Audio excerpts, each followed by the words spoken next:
Yaoshi, terletak di tengah area luar dan area dalam kota 10.000 monster. Di semua wilayah netral di 10.000 benua, ada pasar narkoba. Di kota yang sangat terkenal seperti 10.000 kota monster, pasar obat bius tidak lemah. Karena, di pasar narkoba 10.000 Yaosheng, ada orang-orang dari perlombaan narkoba yang duduk sepanjang tahun. Di ujung pasar obat bius, terdapat sebuah rumah besar yang terlihat sangat berwibawa dan bermartabat, sangat bertolak belakang dengan pasar obat bius yang terlihat sangat keren dan suram. Di pintu mansion itu, sudah ada antrian panjang seperti naga. Di sana, disinilah orang-orang dari ras narkoba tinggal. Di seluruh benua, selain ramuan dari rasnya sendiri, hanya klan yang dapat membuat berbagai ramuan yang cocok untuk mereka. Apalagi itu hanya ramuan paling dasar. Jika ingin lebih maju, saya khawatir hanya apoteker kelas atas yang bisa berhasil. Bagaimanapun, fisik dari ras yang berbeda-berbeda, dan resep obat untuk mereka sangat rumit. Bahkan beberapa obat memiliki efek yang sama, ras yang berbeda, dan bahan yang digunakan justru sebaliknya. Tembakan besar apoteker umumnya ditarik oleh ras puncak utama. Bagaimana mereka dapat dengan mudah membantu beberapa kekuatan yang tidak mencolok? Itu konyol. Dari mana datangnya orang-orang bodoh? Mereka bilang ada 10.000 obat mujarab generik. HMPH, pemalsuan tidak akan, dan dikatakan bahwa ketiga jenis ramuan itu konyol. Itu saja untuk menipu orang bodoh. Aku akan lihat siapa yang berani datang ke pasar obat untuk menipu. Pada saat ini, di aula mansion ini, sekelompok pria parubaya masing-masing tampak sedikit muram, dan dari waktu ke waktu, terdengar omelan. Suara seperti itu tidak disembunyikan, sehingga banyak pembangkit tenaga listrik yang mengantri di luar tidak dapat menahan diri untuk tidak menundukkan kepala, karena takut terpengaruh oleh amarah. Pada siluet ini, sama sekali bukan fluktuasi true origin, tetapi semacam paksaan dari spirit power yang luas. Jelas, mereka semua memiliki pencapaian yang kuat dalam spirit power. Dan kuali kecil dengan garis-garis di jubah mereka menegur dunia bahwa mereka adalah ahli pengobatan termahal. Apa yang berisik, sama sekali tidak sopan. Ketika setiap orang marah di lobi, suara yang sedikit tua tiba-tiba terdengar. Lagu tua. Lagu tua. Mendengar suara ini, banyak apoteker di aula dengan cepat memberi hormat. Di mata hormat mereka, seorang lelaki tua perlahan masuk dari luar aula, dan di belakang mereka, 3 pusat kekuatan suci selalu mengikuti. Song Lao, apakah Tuan Muda Dunia Bawah mengundangmu? Melihat lelaki tua itu masuk, seorang lelaki narkoba bertanya dengan cepat. Apakah kamu sudah melihat ini? Artinya, apakah Song Lao itu ada? Klan Minghai itu 3 kali dan 5 undangan telah kembali tanpa hasil. Kali ini, bahkan Tuan Muda Klan Minghai keluar sendiri. Dengan nadanya yang nyaris tidak turun, beberapa pria lain sepertinya sudah menduganya, kata. Mengenai sikap mereka yang agak kasar, Song Lao tidak marah.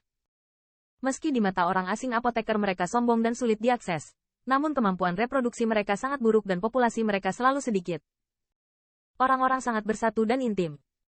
Ada celah dalam identitas ini, dan suasana yang sulit dilihat untuk ras biasa tidak jarang terjadi di antara ras narkoba. Oke, Tuan Muda Dunia Bawah semuanya datang ke sini secara pribadi, dan tentu saja aku tidak ingin menolak lagi. Ketika saatnya tiba, 10.000 di sini di kota iblis, terserah padamu. Tuan Song melambaikan tangannya untuk menghentikan pembicaraan mereka, dan kemudian bertanya. Apa yang kamu bicarakan? Oh, Song Lao. Barusan ada berita dari luar. Seseorang mengatakan bahwa dia akan menjual eliksir di pasar obat. Ya, konon ramuan itu universal untuk 10.000 keluarga, dan juga memiliki 2 atau 3 macam khasiat obat. Setelah mendengar interogasi Song Lao, beberapa orang dari klan narkoba menjawab, dan kata-katanya penuh dengan penghinaan. Jelas, kata-kata 10.000 keluarga dan beberapa macam khasiat obat adalah lelucon di mata para profesional. Itu saja, Jay masih di sini. Song Lao tersenyum sesaat. Lalu tersenyum. Rupanya dia tidak menyangka generasi jahil itu bertemu di Blood Rock Terrace. Berani mengeluarkan berita. Dia sedikit bingung.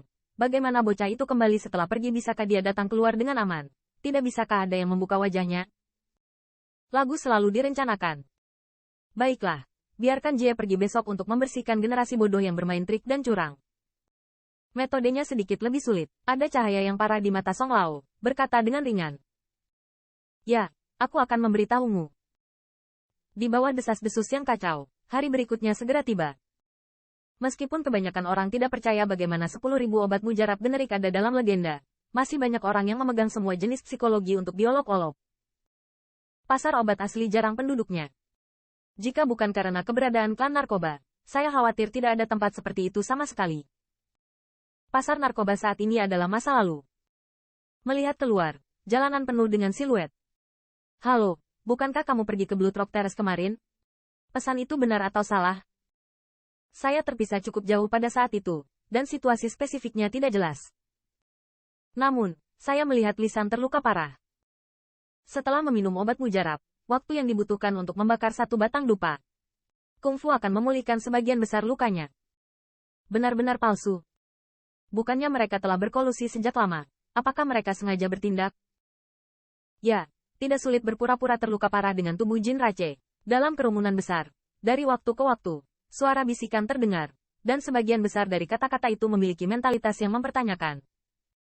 Dengan kata lain, itu bukanlah Jin Rache. Mereka sengaja menggoda trik kita, kan? Mereka dijual di pasar narkoba. Bukankah ini tentang kehancuran diri sendiri? Sudah hampir siang. Kenapa orang yang merilis beritanya belum juga? Apa mereka baru tahu ada klan narkoba di pasar narkoba, jadi mereka tersentak? Waktu dengan cepat mendekati tengah hari.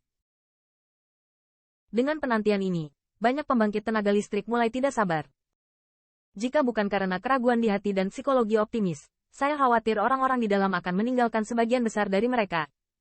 Pada saat semua orang sedikit tidak sabar, dari pintu masuk pasar narkoba, sebuah saluran tiba-tiba terpisah dari kerumunan besar.